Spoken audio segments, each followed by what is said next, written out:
So in today's video, I'm going to give a detailed explanation of what it's really like to live with the Hilleberg Unna 4-season tent.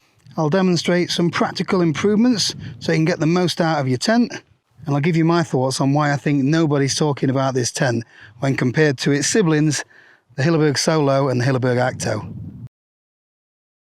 So when you watch this video, do a search on YouTube for the Hilleberg Solo, the Hilleberg Acto and the Hilleberg Unna.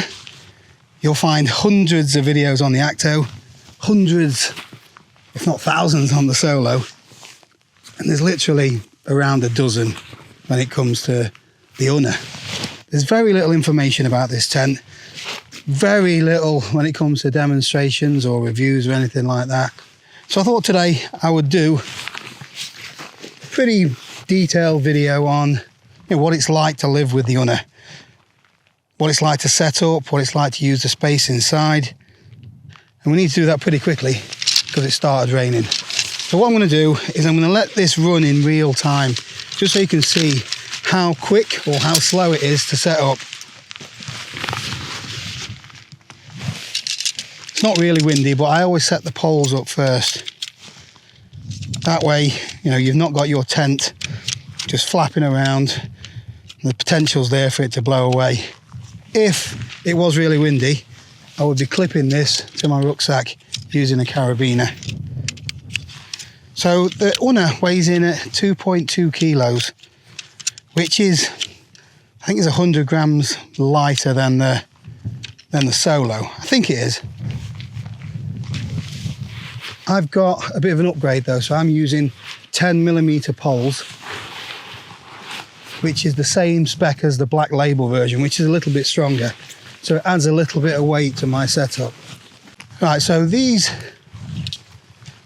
unlike the Solo, where you actually build the tent up from the ground, there's 2 pole sleeves.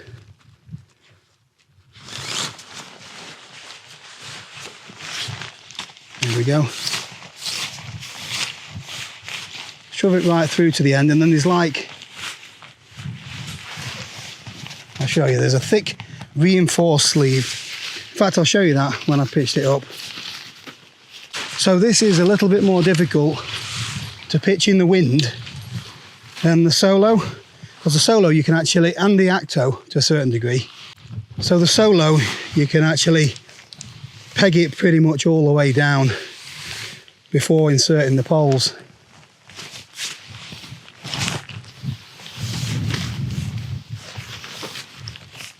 Poles up. There we go. If it was windy, I'd be doing this a little bit differently.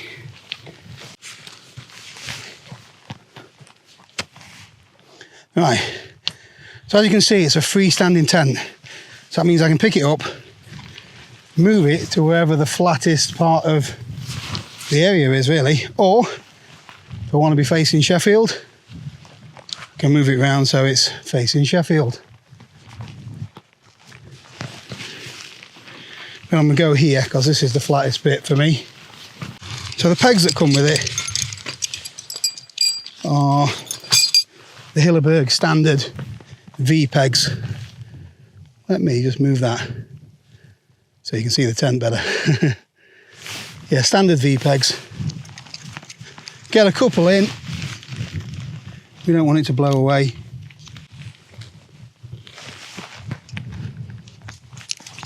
Right, so let me show you this.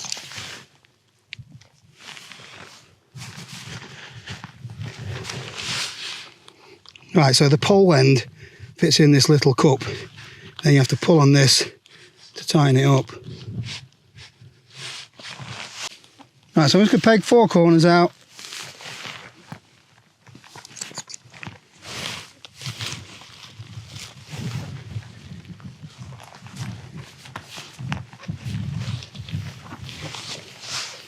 Tighten that pole cap up. Right, and then there's some really strong guy lines. I'm going to clip the hood on first. So this covers over this vented area bit. Ground's quite hard here.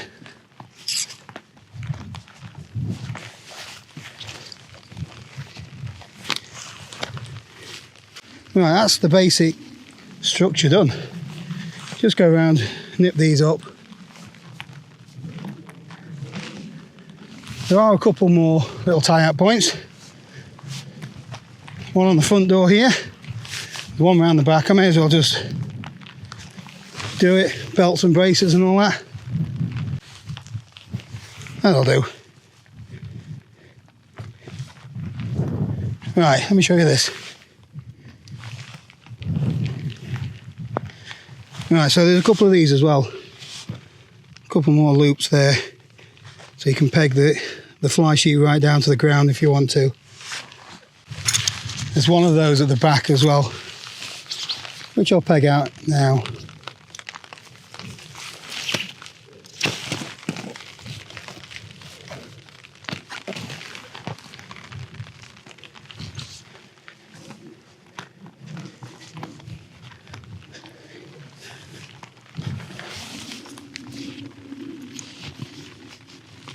That's it, 10 pegged out. So the fly sheet is made of the Hilleberg own brand 1200 Curlon sil nylon. It is incredibly strong. Everything about this tent, you know, oozes of robustness, well made. Everything is, some might say it's a little bit over the top. The guy lines really thick, reinforced sleeves, double stitched everything. Pole sleeves down the bottom here, really thick rubber housing. You know, these tents are made to last a lifetime. So if you buy one, you know, it's gonna last you 10, 20, however long you want to keep it for, really. So the Hilleberg tents are renowned for withstanding some of the harshest conditions. So whether that be wind, rain, snow, you know, these tents are up to the job. There we go, the Unna. So somewhere inside the tent there will be a label with the name of the person who's actually sewn the tent.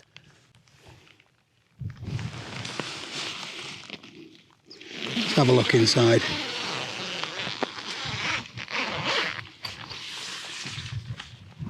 So I've got the 4-season inner in at the moment. I've also got the full mesh inner for 3-season use.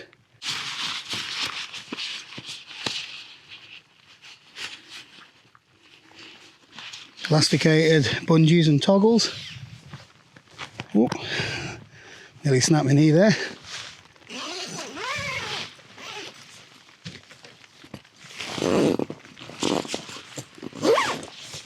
Let's open that door a bit more, shall we?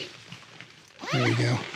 So there's 2 zips, one along the bottom, one up the top and side.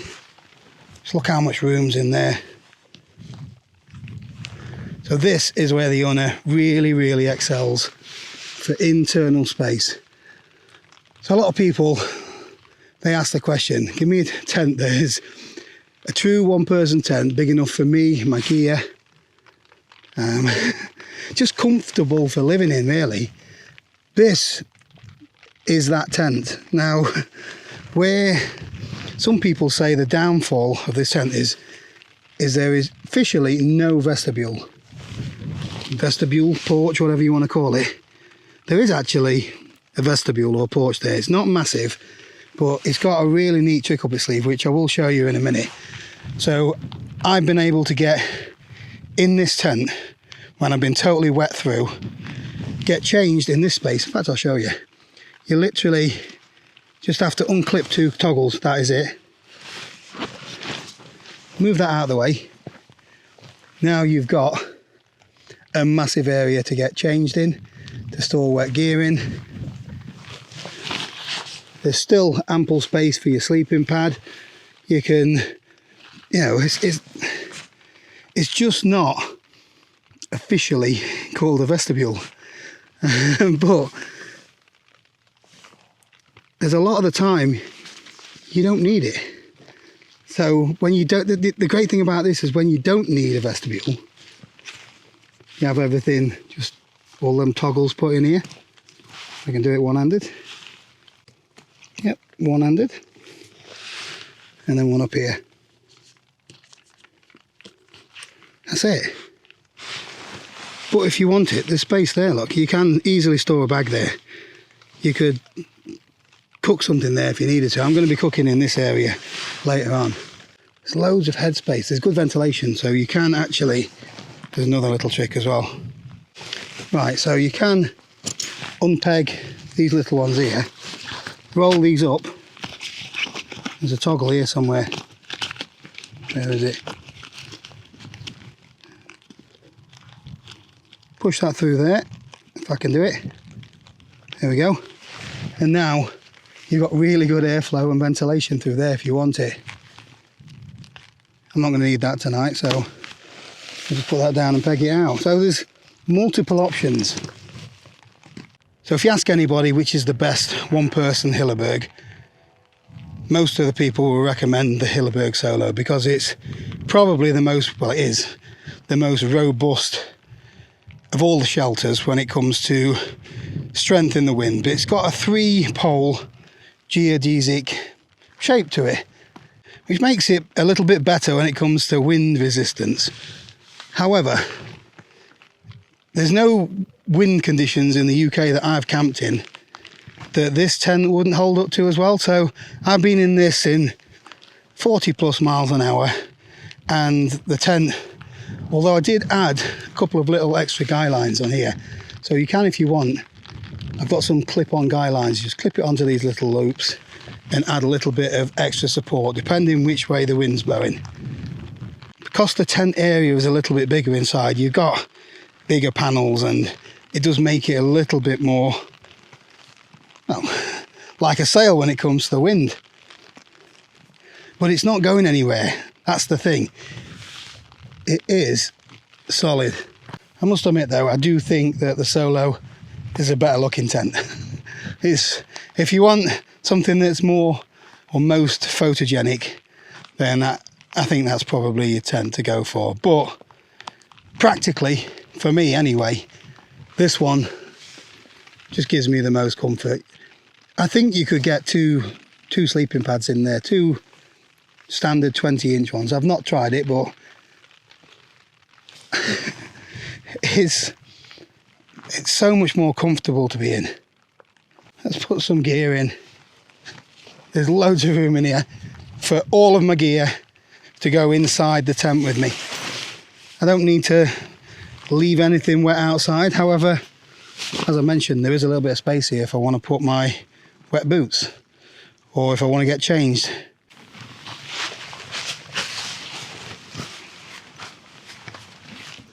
Loads of headroom.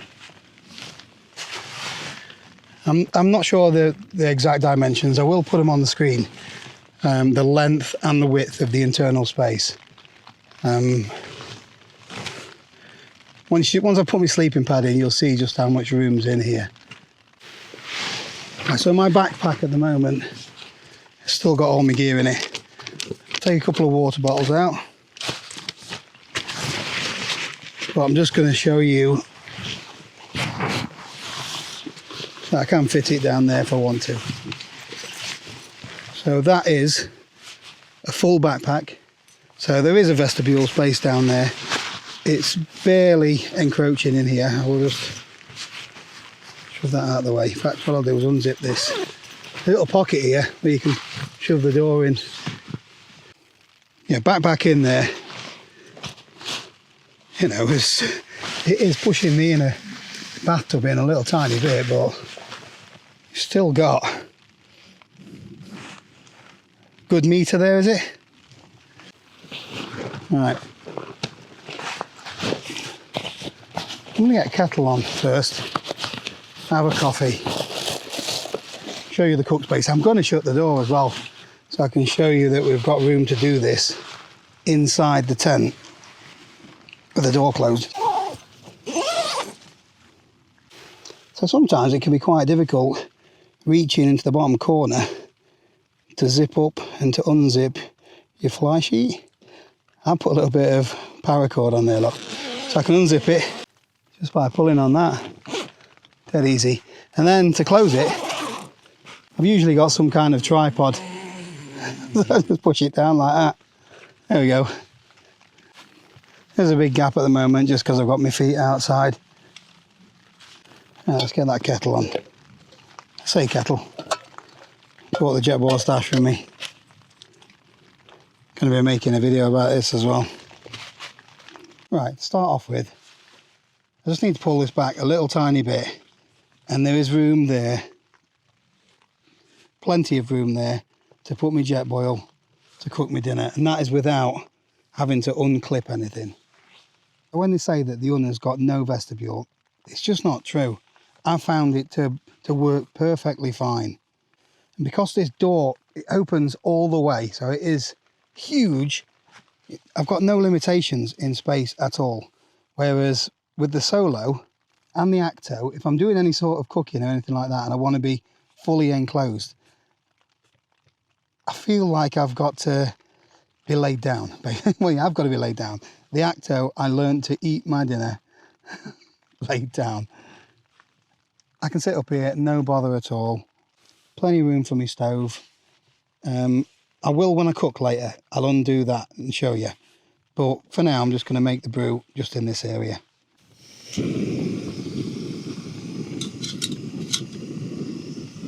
So as you probably know, tent manufacturers don't recommend that you cook inside. Make sure you've got plenty of ventilation. So I've got the top vent open. There's plenty of ventilation along the bottom there as well. And I'm only using a gas stove just for a couple of minutes really. Here we go. Apparently no vestibule, but we've got a cuppa.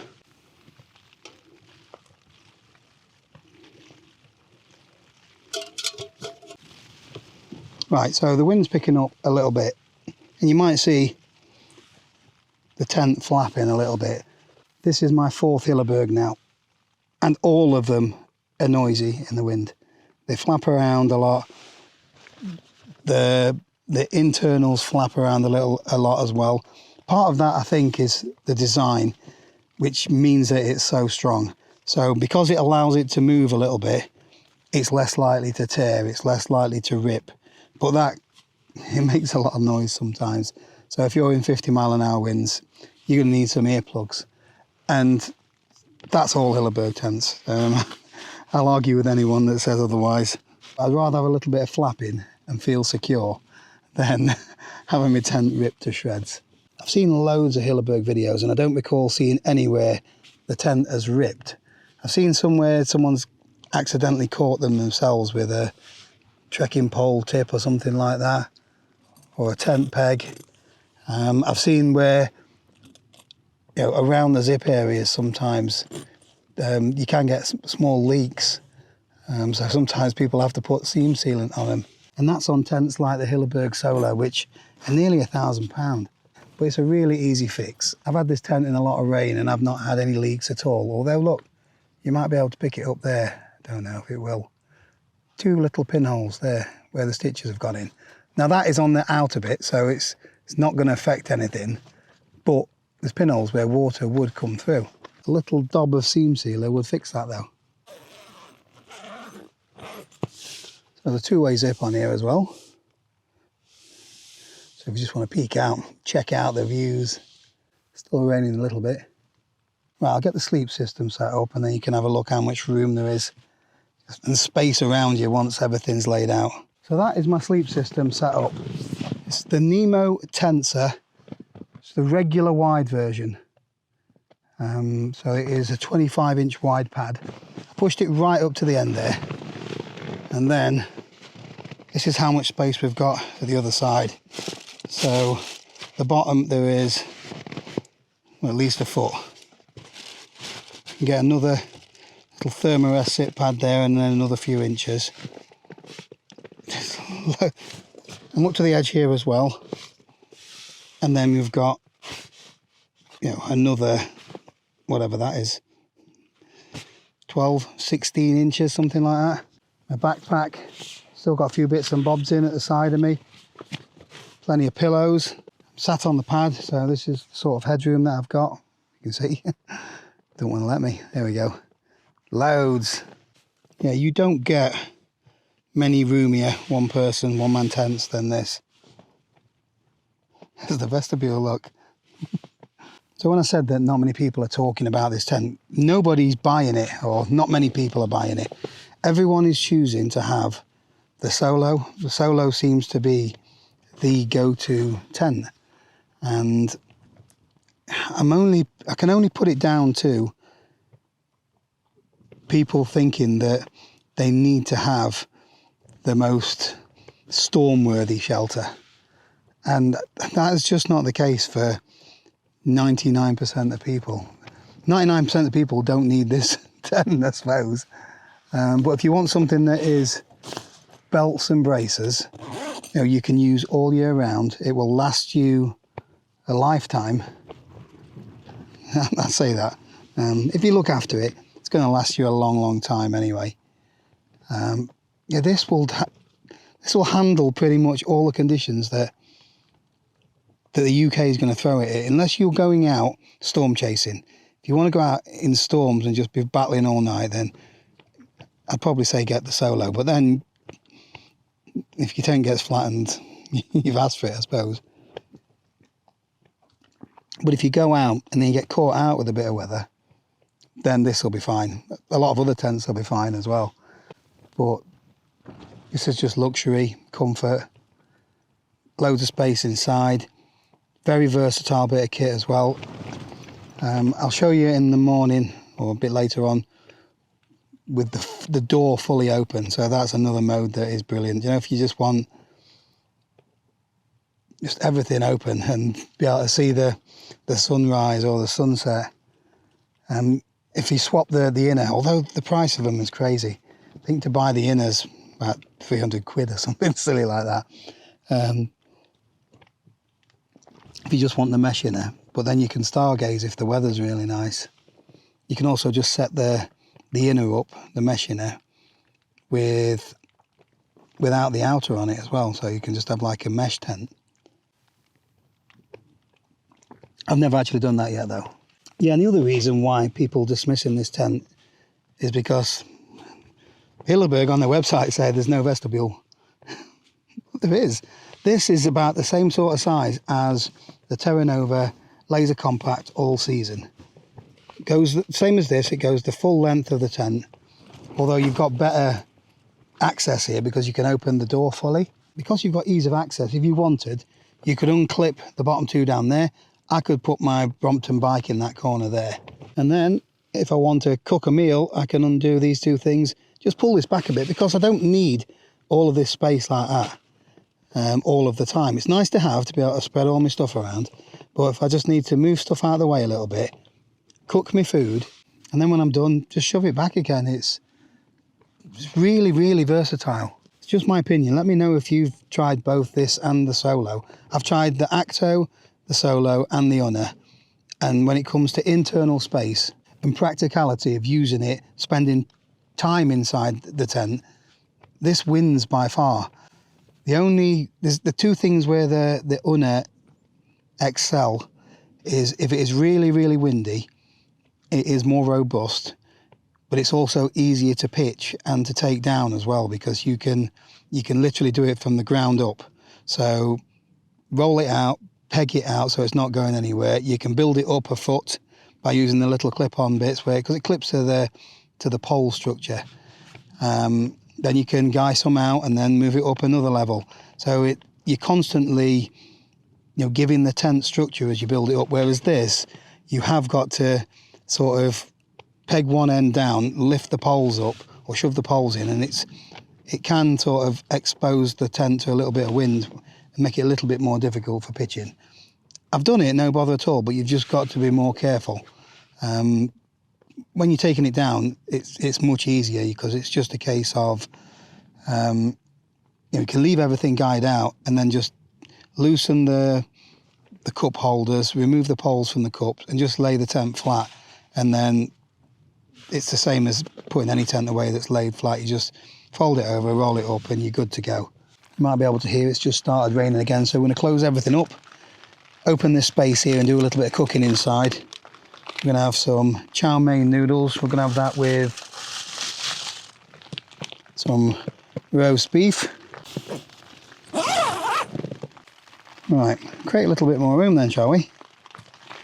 Undo one toggle. There we go. Right, there is loads of space here, look. Pretty flat as well.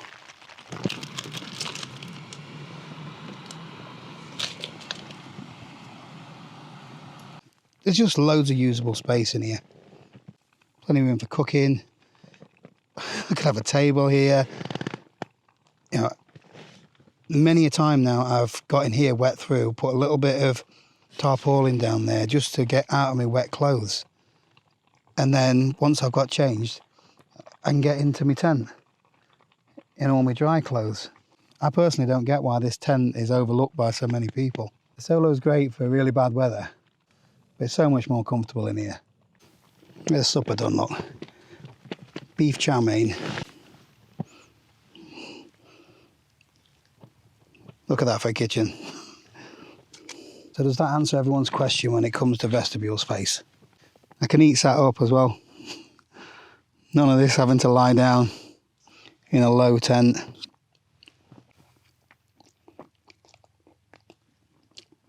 Although noodles are a bit messy, so try and not to spill it down your new quilt. Right, finished cooking. Want a bit more space inside. Just need to put these toggles back in. Can, if I want, just leave the bottom one. You know, I don't need to fit it, and then it's quick access there if I want it tomorrow. That's not going anywhere. Look at that, look. Once you've opened this up, you can literally have the whole door rolled back. I will show you in the morning if it's not raining, but the view that you can have, it's just like being sat in a comfy cave. There's no squeezing through little doors or anything like that. Sometimes it doesn't matter what tent you've got, it's all about the views and the skies.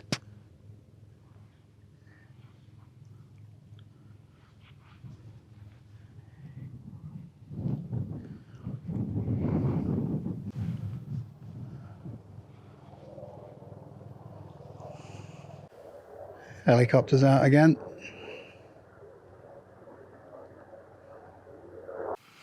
So everything's zipped up. I've got a little mesh area there just to give a little bit of ventilation. The rest of it is all solid, which keeps the warmth in really well, but nice light tonight. I could easily get away with the mesh in her, and it probably would have been more appropriate really. Plenty of space to set up. Got my bag at the side of me, everything's charging up down here. The only thing that's stored in the vestibule is my boots and the jet boil. Right, I'm going to get my head down. Next time I see you, it'll be morning routine, quick coffee, and show you what it's like packing the tent away.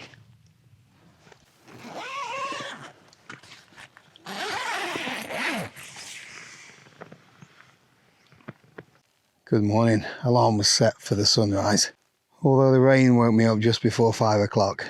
Really comfortable night inside the tent. It's really nice having all that space to stretch out. Plenty of room for getting changed in and for putting your boots on, things like that. There were 1 or 2 gusts of wind, nothing major. There was a bit of a chill last night, and because it was quite still, there's a little bit of condensation. I've not found a Hilleberg tent yet that doesn't have condensation. Those bits that need it, I just give them a bit of a wipe with my absorbent cloth. No damp at all on the inner tent, which is the important bit. Said I'd show you the door fully open. Just need to undo this little guy line, unclip it from here.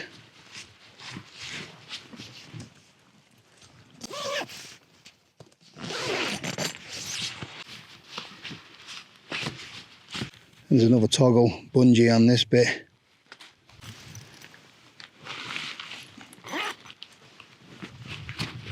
You can toggle that up if you want, but most of the time I just stick it in the little pocket in there.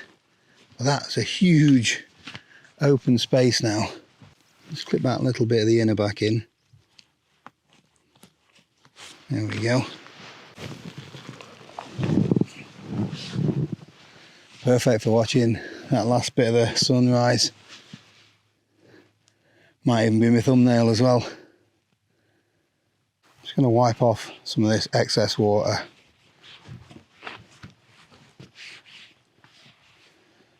So this cloth, Home Bargains, can't remember what it's called, Minky or something like that. Super absorbent though.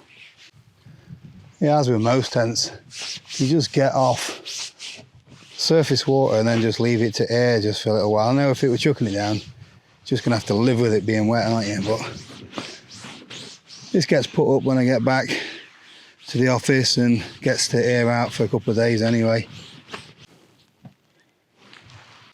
The amount of times I've done this and then it starts raining again.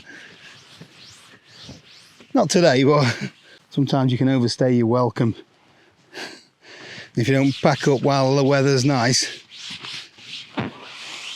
get caught out. So there's a little tag I was telling you about. Made in Estonia. This tent was made by Halnia Pashkina. So thank you very much for that. It's going to send me blind now. Worth it though. It's not necessary today, but there's loads of room inside for packing your gear away. So if it's chucking it down and you've got to be zipped up, getting all your stuff inside your bag is really easy. That's the key thing about this tent for me, is the amount of space you've got inside. When compared to the Acto and the Solo, it just seems so much bigger. You can literally put your arms out wide. You can sit up at the sides a little bit as well. You can open everything up, so you've got full easy access to it. It's I know the vestibule's a killer for a lot of people, but I've shown you how it works really, really well, and it's there when you need it, when you need to make a brew, when you need to. There's room always for your backpack and your wet boots. No worries about that. But if you want that little bit of extra space to cook in, it's so easy to just manipulate the inner a little bit just to be able to do that, and it takes a few seconds. This quilt, by the way, it's next level. Enlightened equipment. I'll do a video on quilts and sleep systems because I've not done one of those for a while. Let me know in the comments if that's something you'd be interested in. Right, so now the quilt's away, might give you a little bit more insight into the amount of space. So that is a regular length, but a wide Nemo Tensor sleeping pad. It's up to the edge there, but there's a good 1.5 feet at the end there. And you've got all of this down the side as well. So a regular width sleeping pad comes to around here. So you could get 2 regulars in there, I'm sure of it. Next time I get the tent out, I'll try that. Give you a little look at the height again. So yeah, you know, I can get a pillow on top of my head. It's just touching the top there now. Yeah. I'm not 6'8" though, as you know.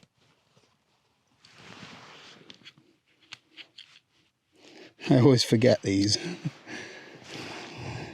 Leave them in the tent.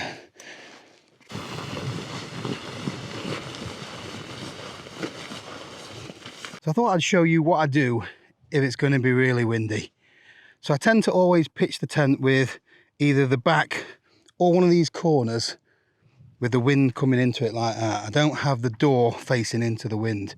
I try not to have it so the back is fully into the wind, but you know, you do get odd changes of direction. You can't always help that. I always take with me an extra set of ultralight guy lines and a few extra tent pegs. I'll use something that is longer for the guy lines, and it gives me that little bit more security. And I use the shorter pegs just for the outside of the tent. So with the wind coming from this direction, I'll get one of my extra guy lines, which come pre-connected with a little carabiner. I clip the carabiner on here, and then I'll add some tension to it from this direction.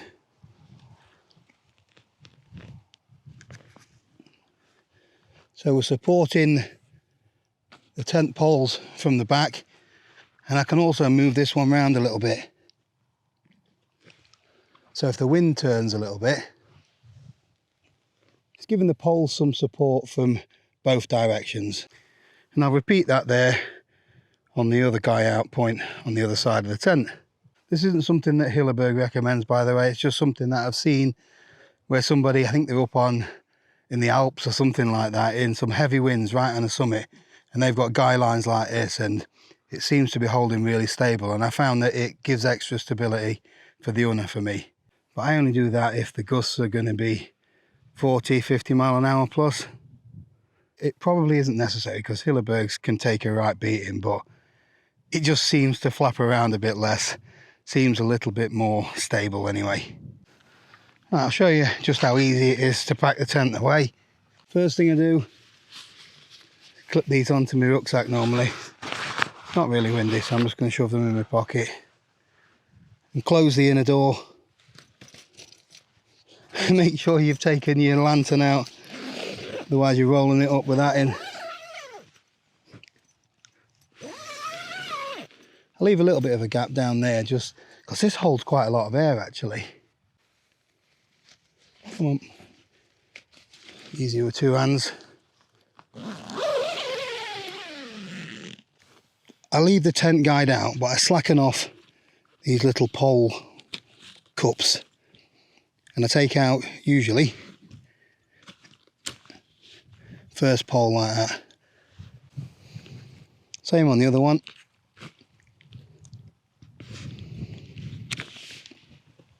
Unclip this cover. So just unclip that. Lift these poles up a little bit off the ground, and that just lowers the tent. While everything is pegged out. And even in the really windy conditions, that's not going anywhere. The little pegs that are around the outside of the tent, leaving the guy lines in on, the longer pegs that I've got. If it's windy, I definitely have one of those guy lines carabined on to my rucksack. But it isn't windy today. Not windy enough to lose my tent anyway. Right, now I'm just gonna, while it's low down, feed the poles through.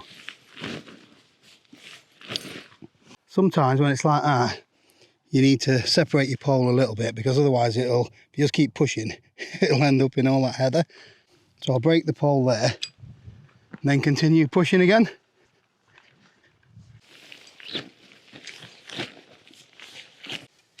There we go.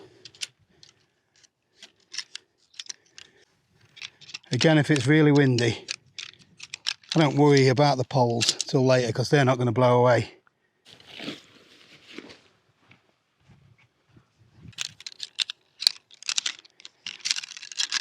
Now I know some people, they like to tie their guy lines up. I don't tend to bother. I just throw them into the middle of the tent. It's not so bad on this tent. On the Solo, the guy lines, they get caught up in all those little clips, so it makes it a bit more awkward sometimes. Right, so I just fold it into thirds. I would still leave one on and attached to my rucksack. Yeah, that's your fail safe in case the wind picks up. Usually the ground underneath the tent's dry, so I can kneel down without getting me trousers wet through. Try and take any slugs and what have you off.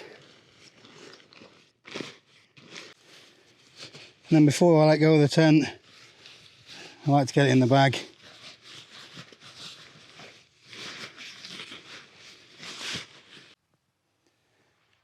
any of your pegs behind either. I'll put how much these are on the screen, but it's something like 50 quid for a set of tent pegs for Hilleberg. So if you lose one, I don't think you can buy one. Just buy half a dozen or something silly. I always keep the poles separate. They can just slide down the inside of my pack or the outside of your pack. But it means that this tent is much more squashable, so you can get it into your bag a lot easier.